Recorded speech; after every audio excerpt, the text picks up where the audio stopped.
வண்டி என் பேண்ட்டை கிழிச்சது யாரு? நீ தானே கிழிச்ச? என்னது ஃபேஷனா? இங்க பாருங்க, நான் காட்டுறேன். கிரீன் கலர்ல தான் பேட்டரி வண்டினா? சரி போமா, வா. நீ இதை தூக்கிட்டு கிளம்ப வேண்டியதான். என்ன இவ்வளோ பெரிய பேக் ஏன்டா எடுத்து போற? படிக்கிறீ? அப்படிதானே என்ன பேச மாட்டேன். பேசுவியா? உனக்கு வேணுமா? என்ன அழகா இருக்கப்பா. இறங்கடி. எதுக்கு? சரி ஓகே மக்களே, நம்ம வந்து இந்த வீடியோ இதோட முடிச்சுக்கலாம். பாய்.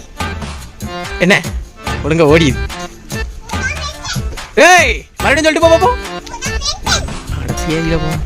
சரி பாய். அவங்கள வீட்டில் விட்டு நம்ம இப்போ கேக் வாங்க வந்தோம். எங்கள் மாமாக்கு பிறந்த நாள். Happy birthday. இதுதான் அந்த கேக்கு. எங்கள் மாமாக்கு நான் ஒரு கிஃப்ட் வாங்கியிருக்கேன். நாங்கள் கேக்கு